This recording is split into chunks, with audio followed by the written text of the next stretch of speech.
Eito. Vamos entender por que Marcos Uchoa desistiu de concorrer a uma vaga lá na Câmara Federal. Olá, Uchoa, bom dia para você. Bom dia, Fabíola. Bom dia, Josias. Obrigado pelo convite. Foi uma decisão realmente difícil, claro, né? Você sai de uma profissão da vida, praticamente, para tentar entrar na política para ajudar, no caso ali, o Brasil e o Rio de Janeiro em particular. Mas chega um momento que você tem que avaliar as condições objetivas, né? Uma campanha política, ela demanda, né, uma estrutura, demanda uma quantidade de gente trabalhando com você, enfim, gastos bastante substanciais. E eu tinha tido a promessa do partido de que eles financiariam minha campanha, e eu, digamos assim, acreditei, até porque né, a gente, como está sabendo, que o fundo eleitoral tinha substancialmente aumentado para essa eleição. Então, eu calculei que, bom, se eles disseram que podiam pagar, podiam pagar. Quer dizer, e o tempo foi passando, o tempo foi passando, o tempo foi passando, e porque eu acreditei. Se tivessem me dito lá atrás, olha, não vai ter dinheiro, vai ter pouco dinheiro, ou a gente não sabe se vai ter dinheiro, ok. Eu poderia ter tentado outras maneiras de me financiar, como outros candidatos fazem ou fizeram, né? No caso de vaquinha, doações, isso tudo é possível em política. Mas como eu achei que isso não seria necessário, eu fiquei esperando, esperando, esperando, até que chegou um momento que eu falei, bom, falta um mês para a eleição, eu estou sem dinheiro nenhum, e Nenhum, realmente eles não isso te não tem deram nem, sentido. eles não te deram nenhum real, não tem nada previsto, é isso? Nada. Zero, zero. O que aconteceu? No domingo, que foi o dia. Eu fiquei 3 dias viajando pelo interior do estado, em situações, digamos, numa situação muito precária, tudo, obviamente, pago do meu bolso, mas sozinho, né? E, e eu vi que realmente era o final, dia 28 foi domingo, né? Era o final da quarta semana de agosto. Tinham me dito que na primeira semana de agosto teria informação. Eu quero deixar bem claro, Fabiola e Josias, e para todo mundo, que o que eu acho importante, o que eu acho que faltou mais nessa história toda, não foi o dinheiro, foi a informação do dinheiro. Porque você pode se planejar, você pode, digamos assim, ter uma ideia de quanto você precisará gastar, você pode se comprometer com pessoas e dizendo, olha, eu vou pagar para você lá na frente. Tudo isso é possível se você tem a informação. Mas eu nunca tive a informação, nem de quando, nem de quanto, nem da ordem de grandeza, porque obviamente eu entendo que um número específico pode ser difícil de dar num certo momento, mas você entende que uma coisa é eu falar, olha, vai ser algo em torno de, ok, pode ser um pouco menos, pode Ora, ser um pouco mais, mas nada disso aconteceu.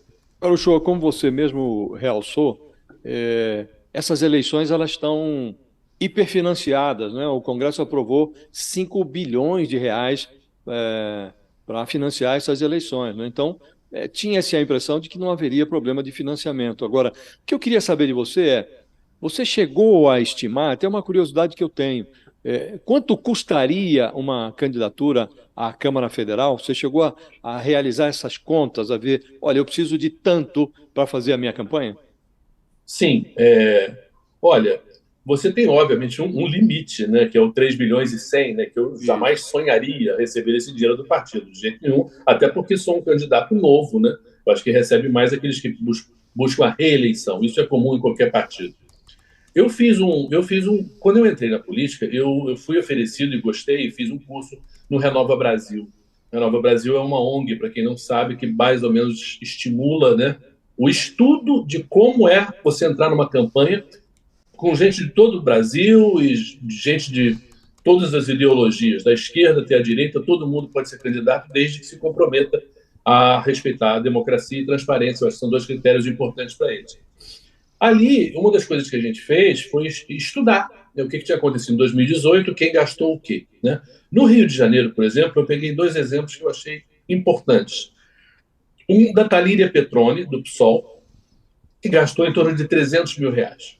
Outro do Paulo Ganini, do Novo, que também gastou algo parecido com isso. Os dois conseguiram se eleger deputado federal gastando bem menos do que outros candidatos. Por exemplo, o Molon, por exemplo, gastou 1 milhão e 400 e tal. Então, de fato, eu achei, ó, bom, se eu vou ficar no mínimo, vamos dizer assim, no mínimo que eu preciso, que é o 300 mil reais. Embora eu achasse que 300 mil talvez fosse pouco, porque a Talíria, né, e o próprio Ganimi são de partidos bastante estruturados em relação à sua militância, já tinha um trabalho feito. Enfim, eu acho que seria difícil para mim, digamos, reproduzir essa situação. É claro que eu tinha uma vantagemzinha do fato de ser conhecido como repórter, né? O meu problema, entre aspas, seria ser reconhecido como candidato a deputado federal. Muita gente na rua falava, gosto muito de você, não sabia que você era candidato. E isso, é claro, é uma questão, obviamente, muito complicada para qualquer um que vai disputar uma eleição. As pessoas não saberem que você é candidato. Então, eu diria que o mínimo que eu precisaria seria R$ 300 mil. Mas eu acho até que seria pouco. Você tem gastos vários, né? Desde a questão estrutural, né? Contador, advogado, você é obrigado a ter, não é uma questão que você escolha, você tem que fazer uma prestação de contas muito detalhada. Mas você tem gastos, né? De organização, você tem gastos de redes sociais, você precisa de gente trabalhando. Rede social hoje é muito importante, você precisa ter viagens, palestras, E você gasolina, já teve esse transporte, gasto, hotel. né, o Showa? Você já teve esse Já, gasto. já, já. É, Eu já gastei um e, bom dinheiro meu, um bom dinheiro meu, e você chega uma hora como assim, como se você estivesse jogando pôquer, né? Todo o dinheiro que você apostou, que está na mesa, você não sabe. Bom, esse dinheiro não é mais seu. Você vai continuar a querer apostar mais ou não. E o que eu Quanto vi você foi, teve de é interessante você falar prejuízo? disso. Oi? O que você perguntou, Josias? Eu queria saber quanto foi o prejuízo dele, quanto Quanto que você ele gastou gastou? e que você não vai reaver. tipo R$ 60 mil. R$ 60 mil. E o partido não falou É. até agora se vai te reembolsar ou não disso. Não, isso não existe, na verdade, porque quer dizer, o partido, para me reembolsar, teria sido dinheiro do partido, né? E para eu saindo retirando a minha candidatura, eu não posso mais usar o fundo eleitoral. Sim. Até não Você. seria justo. Eu tô completamente. Eu aceito completamente que o prejuízo foi meu, a tentativa foi minha, né? Digamos assim, e eu também não sou tão Agora. inocente assim.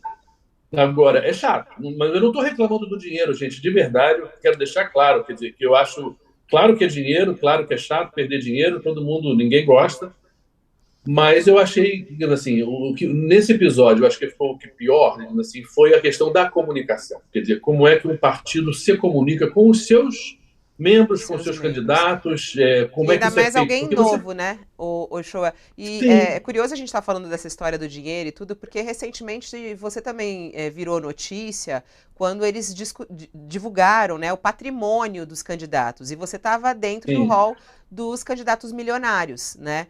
A gente uhum, fala milionário, você tem um patrimônio lá, eu acho que declarou 2,5 milhões, 2,2 milhões. tem.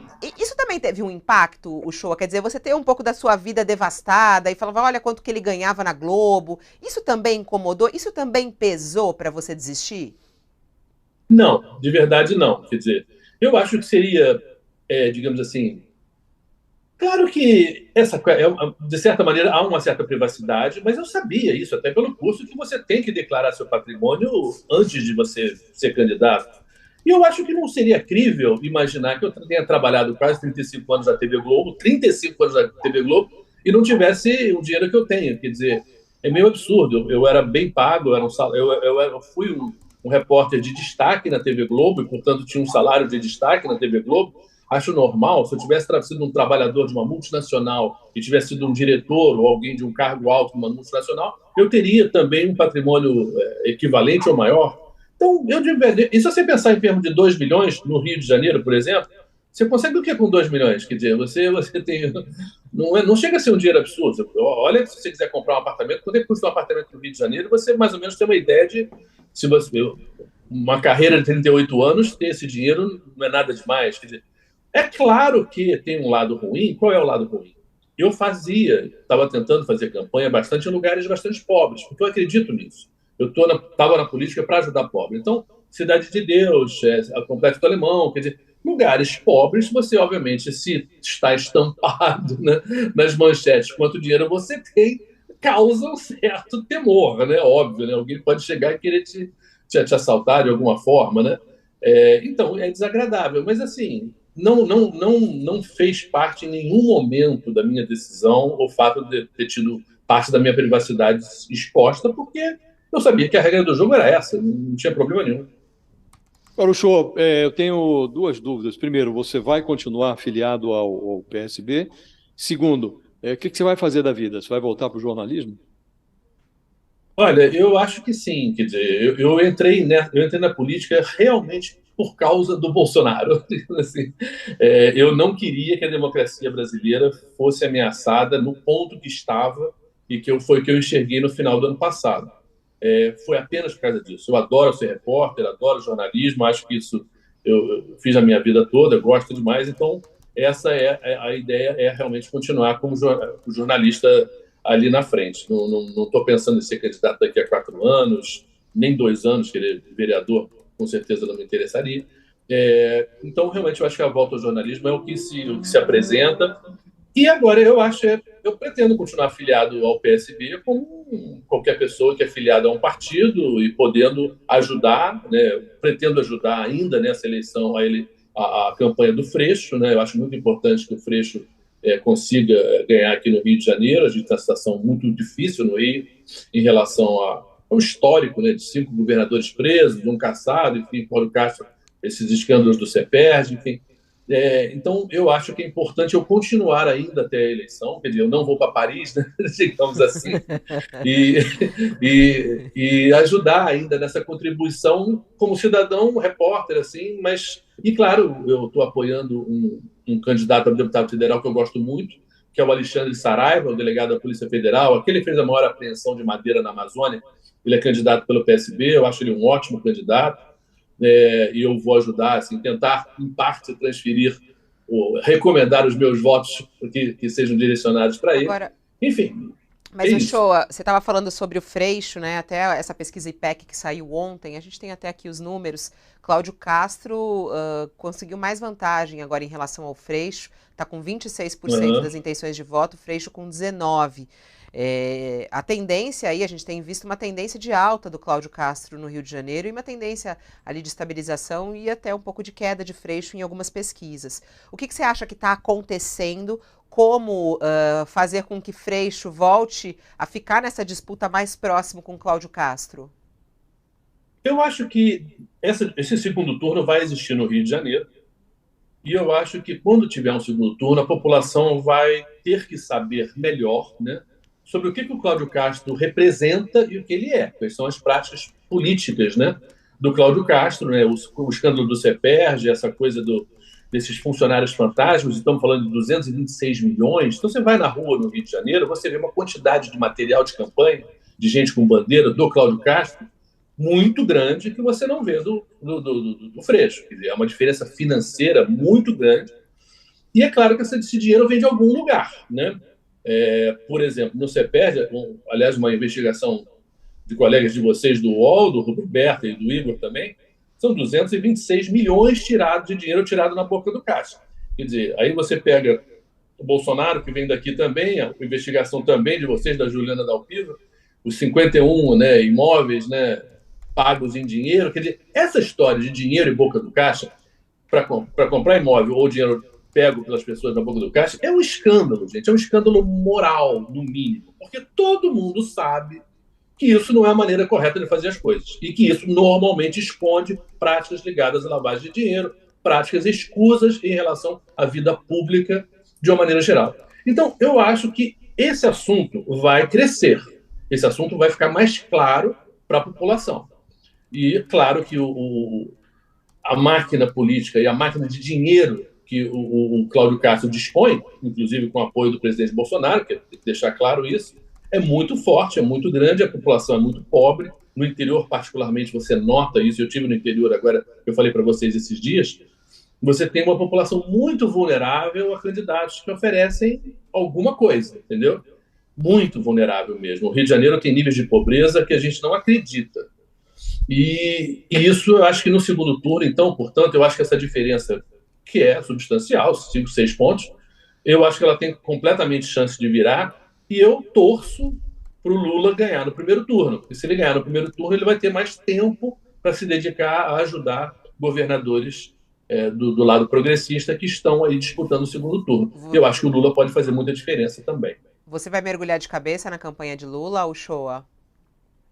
Olha, eu acho que o Lula não precisa de mim, de verdade. Quer dizer, eu acho que eu vou ajudar mais o Freixo aqui no Rio mesmo. Quer dizer, o Lula, Eu acho que a situação dele está muito confortável, já há meses que as campanhas basicamente falam a mesma coisa. Ele está estabilizado, ele, o Bolsonaro, que o Bolsonaro precisava crescer, não conseguiu crescer o que ele precisa realmente para levar a coisa para o segundo turno. Eu sei que essa diferença está pequena ainda, né? Vai ter primeiro turno, vai acabar no primeiro turno ou não.